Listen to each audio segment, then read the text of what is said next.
Everyone, अस्सलाम वालेकुम, नमस्ते, सत श्री अकाल। कैसे हो दोस्तों? I hope you all are doing great और मैं भी बिल्कुल ठीक हूँ।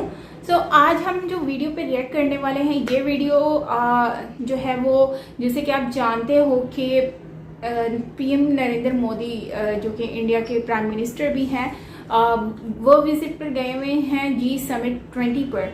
सो वहाँ पर वो डिफरेंट पॉलिटिक्स पार्टी से भी मिले हैं, मतलब डिफरेंट कंट्री के प्राइम मिनिस्टर से भी मिले हैं। सो वो मोमेंट हमने देखे भी।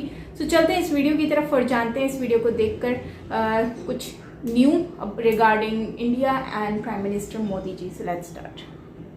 बहुत अहम मुलाकात जो है वो इंडिया के प्राइम मिनिस्टर नरेंद्र मोदी की पोप फ्रांसिस से मुलाकात हुई और ये भी बहुत अहम बात कही जा रही है कि जब हम मुकाबला करते हैं इंडिया और पाकिस्तान का, तो इंडिया कहाँ है और पाकिस्तान कहाँ है।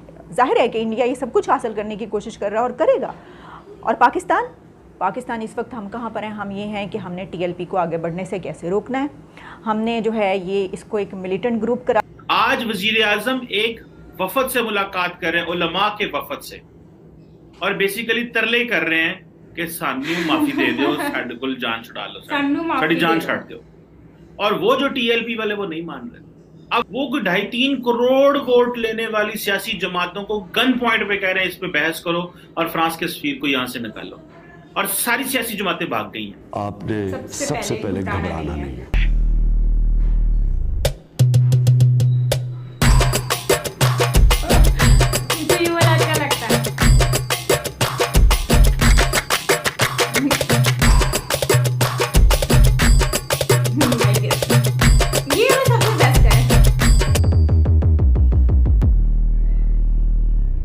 मोदी जी G20 समिट में जाए और पाकिस्तान से धुआं ना निकले, ऐसा तो हो ही नहीं सकता मेरे भाई, ये बिल्कुल नहीं हो सकता। जैसे मोदी जी वहाँ पहुँचे और जो मोदी जी को सम्मान मिला और जो वहाँ पे उनका आदर सत्कार हुआ, जिस तरीका का रेस्पॉन्स उनको मिल रहा है, उसको लेकर पाकिस्तान मीडिया पूरी तरीके से जली भुनी बैठी है, क्योंकि उनको ऐसा लगता है कि मोदी को इतनी इज्जत मिल रही है और हमारे देश को, कटोरा खान को कोई पूछता भी नहीं है। तो ये न्यूज़ बड़ी मज़ेदार होने वाली है, आप देखिए आपका भाई मिलेगा आखिर में। कि G20 समिट है वो, और इसके अलावा COP26 जो क्लाइमेट कॉन्फ्रेंस है वो इस वक्त हो रही है इटली और वेटिकन में, और इसके अलावा ग्लासगो, स्कॉटलैंड ग्लासगो में जो है वो COP26 समिट, वहाँ पर पूरी दुनिया के हेड ऑफ स्टेट्स जमा है इस वक्त। बहुत अहम मुलाकात जो है वो इंडिया के प्राइम मिनिस्टर नरेंद्र मोदी की पोप फ्रांसिस से मुलाकात हुई और ये भी बहुत अहम बात कही जा रही है। इसके 2-3 एंगल्स हैं अगर हम उस पर बात करें। मसलन ये कि ये जो मुलाकात है, ज़ाहिर है इसमें भी इसी तरह के दो तरफा जो इंटरेस्ट के होती है, पॉइंट्स होते हैं, उसके ऊपर बात की गई है और की जाती है। लेकिन ये भी कहा गया, मैं ये पढ़ रही थी कि गोवा में क्योंकि असम्बली इलेक्शंस भी हैं और वहाँ पर पॉपुलेशन का एक बड़ा हिस्सा ये कहा जाता है कि क्रिश्चियन पॉपुलेशन है वहाँ की। तो इस हवाले से ये भी कहा जा रहा है कि जो इसकी पॉलिटिकल इम्पोर्टेंस है पीएम मोदी के लिए वो बढ़ जाती है वहाँ पर। एक तो ये बात, और बीजेपी के लिए जाहिर है कि वहाँ पर इससे जो है वो फ़ायदा उठा सकते हैं। देखिए ये तो हर जो भी कंट्री का हेड होता है अपनी, वो यही कोशिश उसकी यही होती है। लेकिन इसके अलावा अगर आप इससे निकल कर भी देखें तो इस वक्त पूरी दुनिया का जो एक बड़ा अहम इवेंट और पोप से जो मुलाकात है पीएम मोदी की, ये एक बहुत अहम मुलाकात इसलिए भी कही जा रही है कि एक तरफ पाकिस्तान जो है वो बहुत ज़्यादा, हम बात करते हैं कि देखिए जो भारत है वो J&K में जो है जम्मू एंड कश्मीर ये कर रहा है, ह्यूमन वायलेशंस कर रहा है, वहाँ पर इंसानी हकूक़ के इस तरह से पामाली की जा रही है। अभी मैं पढ़ रही थी कि शाह महमूद कुरैशी ने 1-2 दिन पहले ही जो है वो UN को ख़त लिखा है इस हवाले से। तो ख़त लिखने का मैं ये समझती हूँ क्या फ़ायदा, आपको तो वहाँ पर इस वक्त जाना चाहिए था। प्राइम मिनिस्टर इमरान खान जो हैं और हमारे प्रेसिडेंट और जो हमारी हुकूमत है, ये इस्लामोफोबिया की किस कदर ज़्यादा हम बात करते हैं। हम कहते हैं ना कि देखिए मुसलमानों को तो आपने दीवार से लगा दिया, आप ये करें। तो यही तो वो वक्त था जहाँ पर एक तरफ अमेरिका के प्रेसिडेंट जो बाइडन मुलाकात करें पोप फ्रांसिस से, वो इन अहम नुकात पर बात करें, वहीं पर प्राइम मिनिस्टर नरेंद्र मोदी जो है वो पोप फ्रांसिस से उनकी मुलाकात हुई है, वो उन्होंने जो है इस तरह के अहम अमूर पर बातचीत की। लेकिन हम कहाँ पर बैठे हैं? हम इस वक्त अपने मुल्क में ही बैठे हैं और हम सिर्फ UN को ख़त लिखने को तरजीह दे रहे हैं। हम ये नहीं कर सकते कि जो बातें आप यहाँ पर बड़े डंके की चोट पर जो है उसको एजेंडा बनाकर, प्रोपेगेंडा करके जो बातें इतना बढ़ा चढ़ा कर कहते हैं, तो असल में तो आपको वहाँ पर पहुँच कर ये वाली बातें करनी चाहिए। दूसरी बात क्या कि हम किस में फंसे हुए हैं? हम इस वक्त सबसे ज़्यादा हमारा मसला अहम जो है वो ये है कि जो TLP है वो किस तरीके से उसके लिए खंदकें खोदनी है, कैसे जो है वो एक शहर के बाद दूसरे शहर में पहुँच रही है, इस्लामाबाद से उसको पहुँचने के लिए कैसे कैसे रोकना है, उनके खिलाफ क्या स्ट्रेटजी बनानी है, कितने पुलिस वालों को उन्होंने मार दिया, ओहो कितने पुलिस वाले जो हैं वो खूनो खून यहाँ पर पड़े हुए हैं, सड़कों के ऊपर पड़े हुए हैं। पूरी हमारी कैबिनेट, हमारी तमाम गवर्नमेंट, हमारी पूरा जो मशीनरी है, स्टेट मशीनरी, वो सिर्फ इस वक्त TLP को रोकने, उसके खिलाफ जो स्ट्रेटजी बनाने, किस तरीके से उसे निपटा जाए इसके ऊपर। इससे हम अंदाज़ा कर सकते हैं कि जब हम मुकाबला करते हैं इंडिया और पाकिस्तान का, तो इंडिया कहाँ है और पाकिस्तान कहाँ है। कि इंडिया के PM की मुलाकात हो रही है पोप फ्रांसिस से, हाँ। वो वहाँ पर हिस्सा ले रहे हैं, वो उस समिट का हिस्सा हैं, क्लाइमेट समिट जो COP26 बहुत अहम की जा रही है ग्लासगो में। वहाँ पर स्पीचेस हो रही हैं, वहाँ पर तकारीर हो रही हैं, वहाँ पर अपने अपने मुल्क का जो एजेंडा है वो पेश किया जा रहा है, अपने अपने मुल्क की जो स्ट्रेटजीज़ हैं वो आगे बढ़ाई जा रही हैं, अपने अपने मफादात हासिल करने की कोशिश की जा रही है। जाहिर है कि इंडिया ये सब कुछ हासिल करने की कोशिश कर रहा है और करेगा। और पाकिस्तान इस वक्त हम कहाँ पर हैं? हम ये हैं कि हमने TLP को आगे बढ़ने से कैसे रोकना है। हमने जो है ये इसको एक मिलिटेंट ग्रुप करार देना है, या हमने फिर कुछ दिन के बाद इसको कहना है। अब मैं देख रही थी कि शेख रशीद साहब के 5, 6, 7, 8, 10 एक ही तरह के जो है ना, यानी एक सेकंड में वो ये कहते हैं कि वो एक मिलिटेंट ग्रुप है, फिर थोड़ी देर के बाद वो ये कहते हैं कि क्या करें, हमने निपटना भी तो है, फिर थोड़ी देर के बाद कहते हैं कि हम इनके ऊपर तशद्दुद करेंगे, और फिर थोड़ी देर के बाद ये कहते हैं कि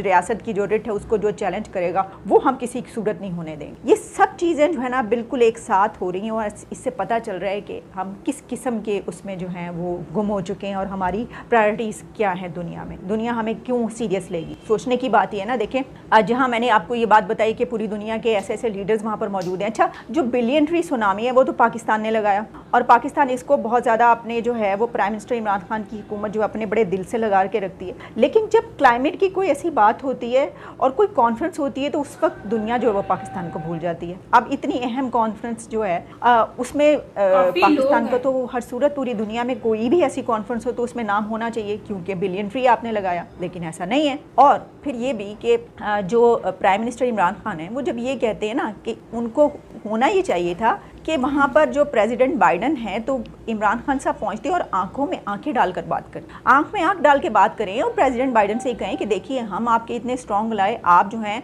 आपने इसको मजाक बना दिया पूरी दुनिया में कॉल को कि जी आपने क्यों नहीं, आप मुझे कॉल कर सकते, आप क्यों नहीं पाकिस्तान को इतनी इंपॉर्टेंट, आप नहीं जानते कि पाकिस्तान की कितनी अहमियत है। एक जोग्राफियाई सूरत हाल को अगर हम देखें अफगानिस्तान के उससे, तो हम आपके लिए हमने इतना किया, हमने आपके लिए क्या कुछ नहीं किया, हम इतने क्लोज अलाई रहे, तो ठीक है, लेकिन आपने तो ये बातें जो कि हम यहाँ पर बैठकर करते हैं, और जब लोग PM का इंटरव्यू करने आते हैं उस वक्त अपने गिले शिकवे करते हैं और फिर पूरी दुनिया मजाक उड़ाती है, बजाय इसके वहाँ पर पहुँचकर उनकी आंख में आंख डाल के ये वाली बात करनी चाहिए। फिर हम देखते हैं कि वो कैसे ना जवाब देते, उनको जवाब देना पड़ता, वो ज़रूर जवाब देते, लेकिन हम क्या बिल्ली की तरह आंखें बंद करके बैठ जाएंगे, क्योंकि हमें जो है वो बड़ी बेइज्जती महसूस होती है, हमारी बड़ी ईगो दरमियान में हर्ट हुई है कि हमें ये कुछ कहा गया है और हमें अहमियत नहीं दी गई, ये किया वो किया। कि ये पाकिस्तान जो है ये मजहबी इंतहा पसंदों के आगे क्यों सरेंडर करता है, क्यों, क्या वजह है कि सरेंडर करना पड़ता है हमारे हुक्मरानों को, इलेक्टेड रिप्रेजेंटेटिव को,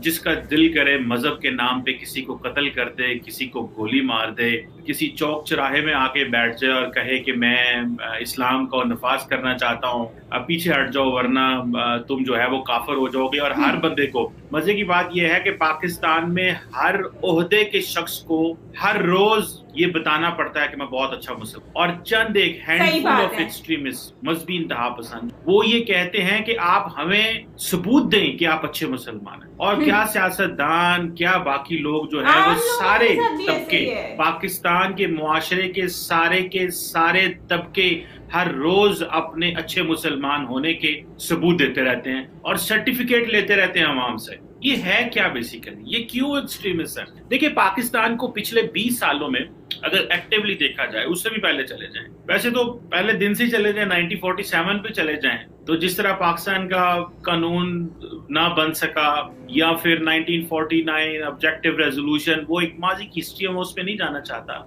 लेकिन एक चीज तो है कि जो मजहबी लोग थे उन्होंने हमेशा गन पॉइंट पे हर चीज करवाई है, गन पॉइंट। और इस मुल्क में सियासतदानों का नाबालिग होना, उनके छोटे छोटे गोल्स की वजह से रियासत अपनी डायरेक्शन एस्टैब्लिश नहीं कर सकती। देखें, हाल ही में अगर आप पिछले 20-15 साल, 10 सालों में ज्यादा आ जाए ना, 20 दहशतगर्दी की जंग में ना जाएं, आप पिछले 12-13 साल की जंग ले लें, पाकिस्तान ने एक काम जरूर किया और वो है टेररिस्ट से लड़ना। और रियासत लड़ी, फौज लड़ी, लॉ एनफोर्समेंट लड़ी। जो बड़ा मसला है, जो पाकिस्तान के हर घर में, हर बंदे से के साथ है, हर मोहल्ले, हर गली, हर शहर, हर दफ्तर, हर जगह मौजूद है, वो है इंतहा पसंदी, एक्सट्रीमिज्म। उसका क्या सोल्यूशन है? उसका क्या कोई सोल्यूशन है? किसी लेवल पे प्लानिंग है या कि वो नहीं है? ये एक सवाल है ना। आज आपको बता दूं कि वजीर आजम इमरान खान जो है वो उलमा के एक वफद से मुलाकात कर रहे हैं। ये जो सवाल है एक्सट्रीमिज्म का, ठीक है जी, आज वजीर आजम एक वफद से मुलाकात कर रहे हैं, उलमा के वफद से, और बेसिकली तरले कर रहे हैं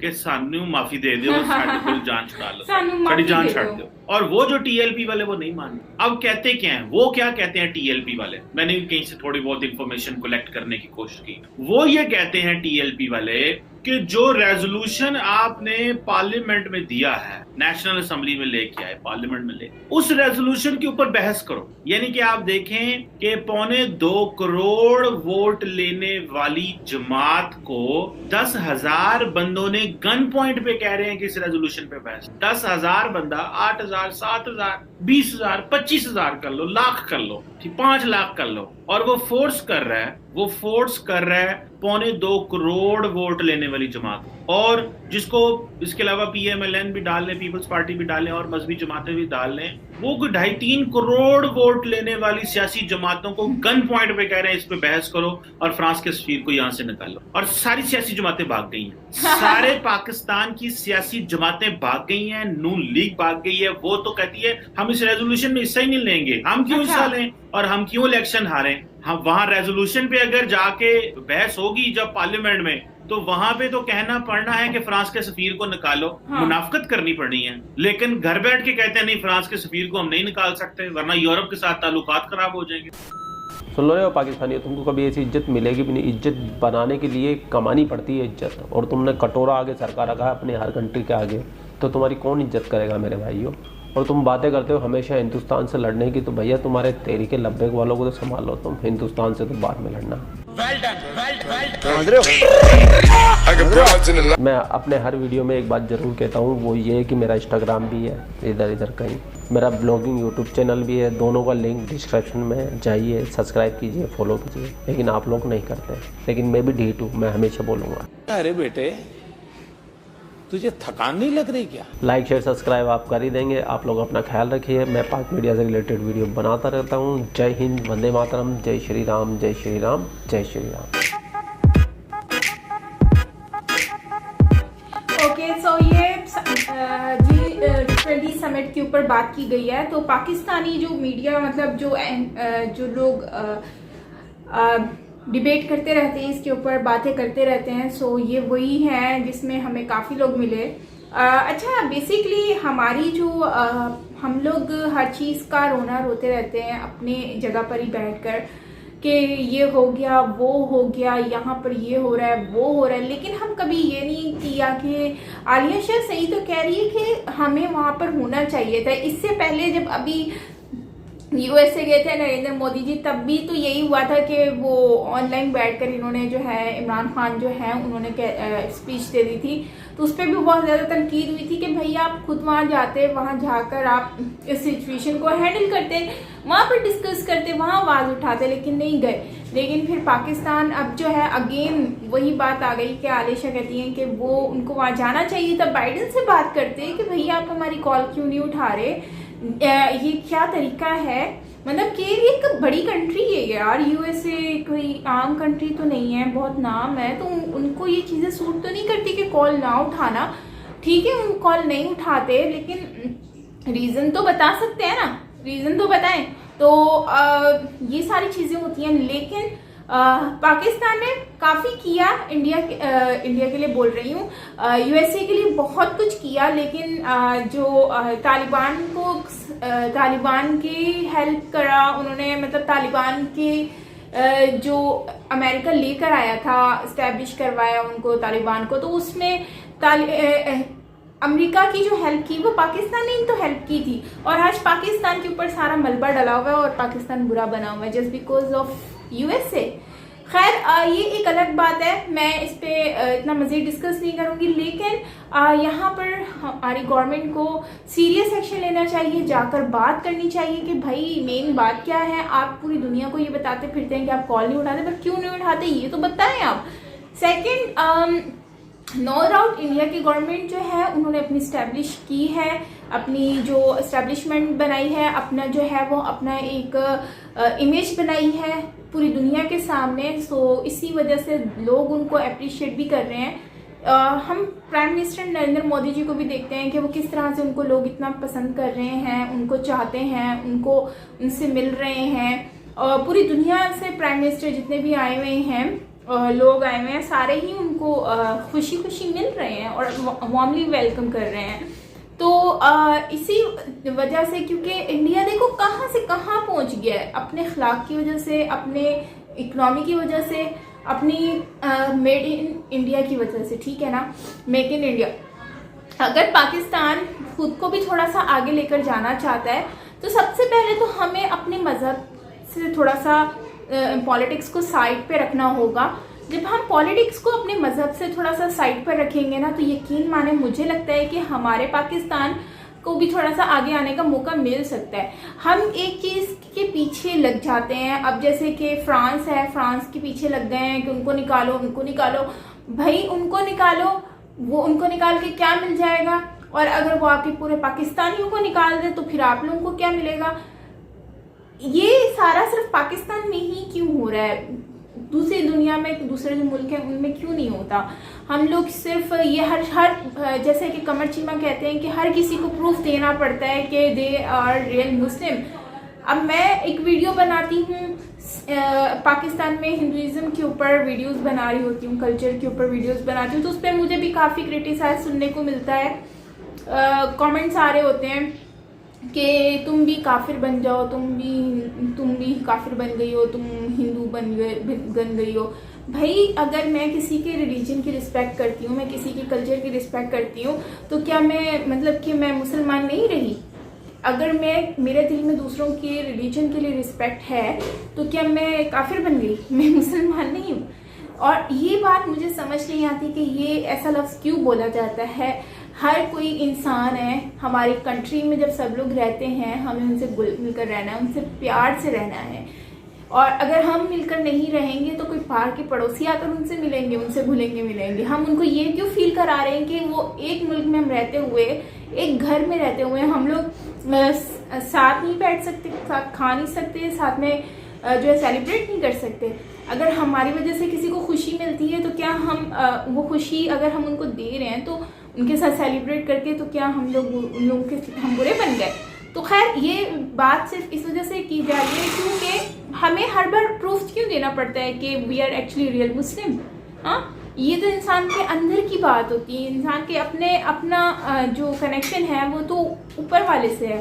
सो हर किसी जो जिस पर बिलीव करता है उसका उससे कनेक्शन होता है, वो उसको ही पता होता है कि इसके अंदर क्या है, कितना है। सो इसलिए हमें अपनी सोच को थोड़ा चेंज करना है। सोच चेंज होगी, माहौल चेंज होगा, हर चीज़ चेंज हो जाएगी, उम्मीद है।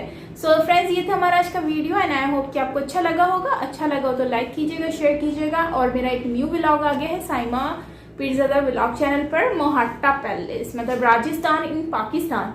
एंड मुझे वहाँ पर बिल्कुल राजस्थान वाली फीलिंग्स आ रही थी, तो आप ज़रूर वॉच करना। और अनफॉर्चुनेटली उस जगह का नाम भी जो है इन्होंने चेंज कर दिया है। आज ही खबर आई है, आज ही मैंने व्लॉग अपलोड किया, आज ही वो खबर आ गई है कि उस जगह को जो है ना, वो हिस्ट्री जो है उसकी बेसिकली इंडियन हिस्ट्री है, ठीक है, बहुत गहरा ताल्लुक है।